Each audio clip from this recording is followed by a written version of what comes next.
manapaka ampontsika mandrakariva ry havana ny fahasoavana ny fiadanana avy amin'Andriamanitra ray sy Jesoa Kristy tompontsika. Ny filazantsara araka ny marika no andeha andraisantsika ny afatra avy amin'ny tenin'Andriamanitra ny amin'ny ity anio ity. Hanompanantsika ny afatra ry havana dia ny andininy 2:10. Filazantsara araka ny marika toko 10 ny andininy 2:10. Izao ny fivaky ny teny amin'ny anaran'i Jesoa. Ary hoy Jesoa taminy: mandehana ianao, ny finoanao no efa namonjy ianao. Dia nahiratra niaraka tamin'izay ny masiny, ka nanaraka an' Jesoa teny an-dalana izy. Mbola ao anatin'ny fibanjina antsika ry havana ny loha-hevitra fitaizam-panahy manao hoe olom-boantso ny mpino.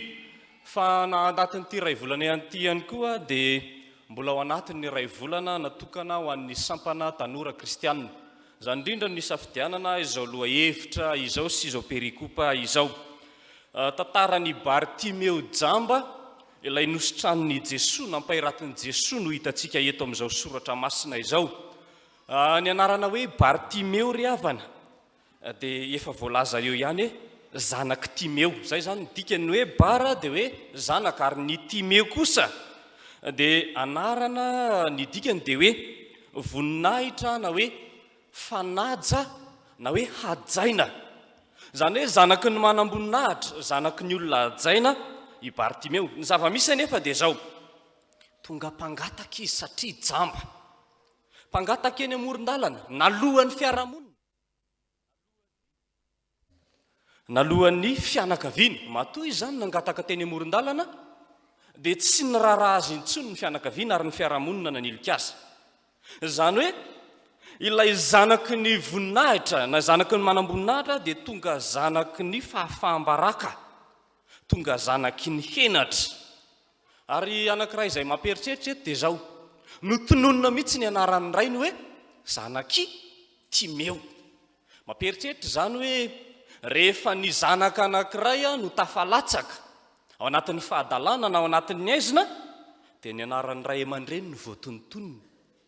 Mba zanaka iza koa reny e?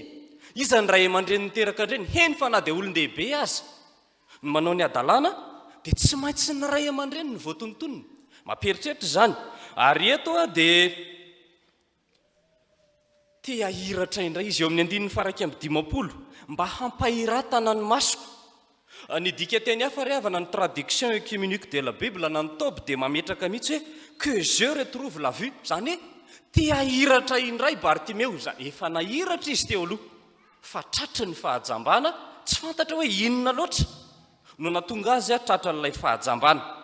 Mety maro ry havana no mitarika ny olona ao anatin'izany. Andeha ndray ohatra fotsiny izao hoe vakansa zao ny andro e. Dia rehefa vakansa ny andro dia ndray varimbarina ny ankizy, varimbarina ny tanora fa hoe vakansa. Dia vakansa ny koa ny finoana, dia hoe vakansa ny koa Jesoa. Jesoa tsy vakansa zany. Ndray zany no mitarika ao amin'ny fahajambana ny fiainana ny Filibany zao tontolo zao. Fa tao anatin'izany ry havana dia zao: tsy te hijanona teo amin'ny toerana izay misy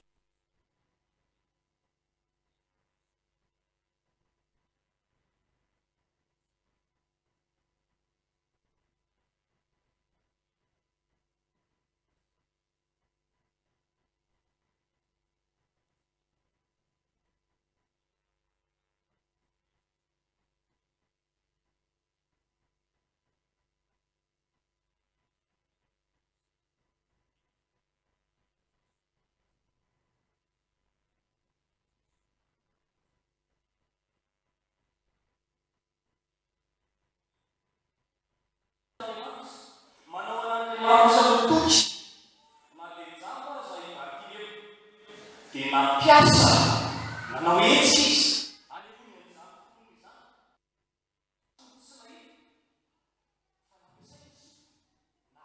Jesosy hoe zany Jesosy avy any Nazareta, ny masony tsy nahita fa nampiasa ny vavany izy ny antsoantso, endrika fitalahoana, endrika vavaka. Ny masony tsy nahita fa nampiasa ny tanana izy nanipy ny akanjony, ary ny masony tsy nahita fa nampiasa ny tongotra izy ny tsamboamboatra nanantona an' Jesosy. Zany hoe na dia nalemy aza ny aranofo dia nasehony fa manana ny tanjaka ara-panahy izy dia ny finoana izay tao anatin'ny herin'ny finoana ny fahatokiana fa Jesosy Kristy ilay mpamonjy. Alay fisarelin-tsaina hoe jamba mangataka eo amoron-dalana misy olona be dia be mandalo dia tonga dia miteny fotsiny hoe zany Jesosy avy any Nazareta. Tena fahatokiana izy ilay niantsoantso hoe ry Jesosy zanak' Davida. Io Jesosy zanak' Davida io dia fanekempinoana io. Fanekempinoana lay Mamesia, lay Andriamanitra tonga tety amin'izao tontolo izao. Lay Jesosy Kristy lay voaositra hamonjy izao tontolo izao. Tena natoko Bartimeo na dia jamba aza, natoko fa Andriamanitra mpamindra fo Jesosy Kristy. Ary zay natonga azy niantsoantso hoe mamindra fo amiko hoe. Zany hoe mba mangora re ahy, mba mitsera re ahy. Zay ny tena tongavana ao anatin'izany. Ary jereo tsara eo amin'ny 5:70 rehefa narea ny antsoantso izay nataon'ny Bartimeo Jesosy, dia inona nataon'i Jesosy? Nijanona izy. Jerena hoe teny kely io teny hoe nijanona io fa manana hevitra mafonja. La hoe Jesosy nijanona satria ny dian'i Jesosy eto dia dia mizotra makany a Jerosalema, mizotra makany amin'ny hazo fijaliana. Zany hoe na dia teo aza ny lalana izay nandehanana ny Jesosy dia tsy nataony tsinotsinona ny fitarainana izay nataon'ny Bartimeo, fa natoky kosa Bartimeo fa mpamindra fo Andriamanitra. Ary zany ravana no fampahirezana ao antsika hoe natao inona mety fahajambana izay eo amin'ny fiainantsika dia matoky fa Andriamanitra dia mpamindra fo. Natoky Bartimeo fa Jesosy lay nijanona dia Andriamanitra miheny vavaka. Andriamanitra miditra tsehatra eo amin'izay voailika satria ny olona jamba dia nosokajiana olona voailika ara-pialamonina. Natoky Bartimeo fa Andriamanitra dia mamaly ny antso ary mamonjy amin'ny finoana. Tahaka ny finoan'i Bartimeo ry havana dia finoana tsy misy fisalasalana ny amin'i Jesosy. Finoana tsy ambava fotsiny ihany fa tena nasehony tamin'ny hetsika sy fanapahan-kevitra satria no finoana ny mahavonjy. Ny finoana ny fototry ny famonjeny ary io no nanova ny zotra-penany. Ilay famonjena izay sitrahan'ny Bartimeo teto dia tsy niara-batana fotsiny ihany fa tena niara-panahy mihitsy. Mamperitreritra mantsy fa misy ny olona voavonjy amin'ny ara-batana fa tsy voavonjy amin'ny ara-panahy, fa misy olona voavonjy amin'ny ara-panahy fa mety ho foaty ihany koa izy. Ary zany fotom-pinoana tokony hananantsika ny amin'iny fahafatesana ihany koa ne dia fahasitranana e. Fa i Bartimeo dia sady voavonjy ny ara-batana satria nahiratra izy, no voavonjy ihany koa ny ara-panahy. Zany hoe eto zany dia tena mametraka ny lanjan'ny finoana handraisana famonjeny. Ny teolojianina protestanta ry havana i Jean Calvin dia nametraka mihitsy ny amin'ny hoe ny finoana no hanamarinana antsika amin'ny fahasoavana no hamonjena antsika fa tsy amin'ny lalàna, tsy amin'izay fombafomba na amin'izay asa mety ataontsika fa ny finoana irery. Ary Paoly apôstôly dia manamafy an'io amin'ny Efesianina 4:9 sy 5 fa fahasoavana no namonjena anareo amin'ny finoana, tsy avy aminareo izany fa fanomezana avy amin'Andriamanitra, tsy avy amin'ny asa fandrao isy irery. Tena mametraka mihitsy ny lanjan'ny finoana noho ny amin'ny Jesosy Kristy. Ilay tonga hamonjy izao tontolo izao dia nanana finoana i Bartimeo fa ho voavonjy izy. Isika koa ry havana noho ny amin'ny finoanan'i Jesosy mpamonjy dia izany no hitarihana ny saintsika, izany no hanorenana ny finoantsika fa ao amin'i Jesosy ny finoanan'i Jesosy irery ihany no azahoana ny famonjena. Jesosy Kristy ry havana dia mitarika antsika mandrakariva ho amin'ny fiainam-baovao. Jesosy Kristy dia mitondra antsika ho amin'ilay tena fiainana. Fa eto izao soratra masina izao dia maneho ny hatsara, dia ny hatsaran'i Jesosy Kristy na dia tao anatin'ny fahajambana aza i Bartimeo dia navotany, novonjeny. Ary zany io Jesosy io vao mandalo fotsiny izy dia hitantsika ny hatsarany. Eto izao i Bartimeo vao nandre fotsiny dia nangataka famindram-po. Andenga alaina saretsaina hoe mandeha eny an-dalana eny tsika dia mahita gâteau eny anaty vitrine, fa vao mare anarana gâteau fotsiny sika dia efa milendalenda aloha voalohany indrindra dia te hividy, dia te hinana. Dia tahaka an'izany io Jesosy io vao mare hoe Jesosy, midikany hoe Jesosy mantsy Andriamanitra no mpamonjy, na hoe mpamonjy Andriamanitra, dia milendalenda satria Andriamanitra no mpamonjy. Fa lalana izay azahoana fahafahana ry havana dia ny finoanan'i Jesosy dia Jesosy Kristy. izay mpamonjy fany faharoa dia zao ny zotra-piainana faharoa izay tokony izorantsika dia zao ny manaraka any Jesoa, ny manaraka an Jesoa. Hitantsika eo amin'ny tapany faharoa fa rehefa nahiratra ny mason'ny Bartimeo dia nanaraka an Jesoa teny an-dalana izy, zany hoe rehefa sitrana izy dia tsy nody avy hatrany tany hatrano, na sanatriny zany hoe sitrana dia andeha iliba amin'izay aloha fa efa afaka ihany e. Fa ny nataony dia nanaraka an Jesoa. Jereo tsara fa ery amin'ny 1970 ny zavatra nisy ny ainan'ny Bartimeo dia zao: jamba izy, nipetraka teo amoron-dalana izy, nangataka izy ary nipetraka teo amoron-dalana. Fa eto amin'ny 250 ity izy dia nahiratra ary nanaraka an Jesoa teny an-dalana. Tena misy fiovana be mihitsy zany a. Tery am-piandohana izy nipetraka eo amoron-dalana sady nangataka, mbola jamba ihany koa. Fa rehefa sitrana izy, rehefa novonjena izy dia nahiratra izy ary nanaraka an Jesoa teny an-dalana. Zany hoe lay nanaraka an Jesoa eto dia tonga mpanara-disy mpianatra an Jesoa. Lay teny ampiasaina eto rehefa tena jerena ny teny fototra dia tsy hetsika amin'ny fotoana fohy hoe tampotampoka teo izy dia nanaraka teo, taitaitra kely teo fotsiny dia nanaraka an Jesoa, fa hetsika atao amin'ny fotoana maharitra sy mitohy. Ary lay nanaraka an Jesoa eo amin'ny 140 tsika dia efa mahita sady ny akaran'i Jesosy Kristy ho any Jerosalema. Zany hoe ny lalan'i Jesosy zany dia lalana makany Jerosalema, lalana mizotra makany amin'ny hazo fijaliana, lalana makany amin'ny fahafatesana. Na ho faty na ho velona dia manara-dia an Jesosy Kristy. Zay ny tanjon'ny Bartimeo.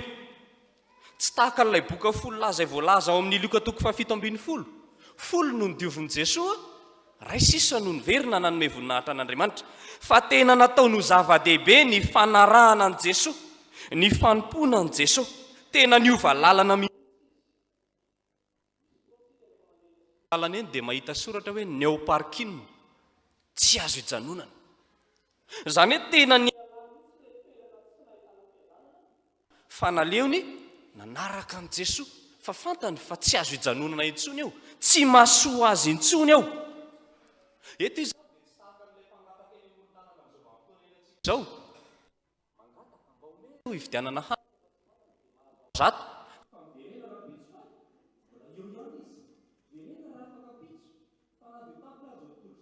tsy ho foana ny mpangataka eny amoron-dalana. Fa ny Bartimeo dia tsy izany mihitsy, fa niova lalana Jesosy. Eto zany le hoe manaraka ny lalan'i Jesosy dia ny lalana amin'ny fiainana ara-panahy, ny sitrapon'Andriamanitra no arahana. Ary zany ny kristianina novonjena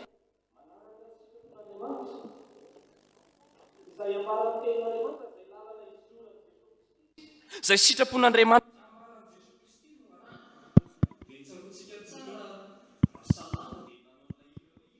tsara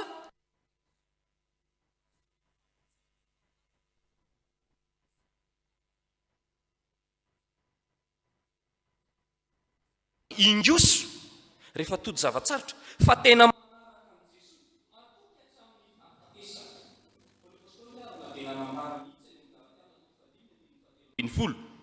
efa natsoina ho amin'ny fahafahana ianareo rahalahy.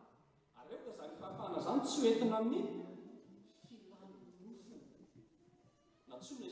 natsoina hanaradian'i Jesosy Kristy. I Bartimeo ry havana vao nandreny amin'i Jesosy fotsiny dia resy lahatra.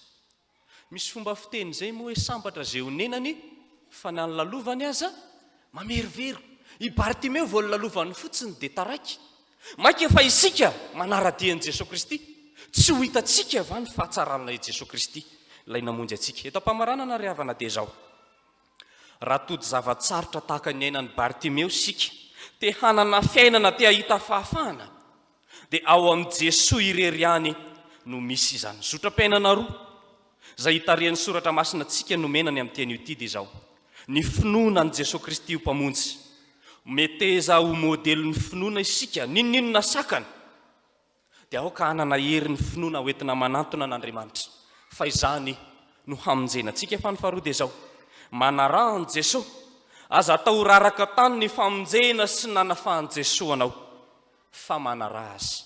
Ho azy Andriamanitra irery ny voninahitra. Amen.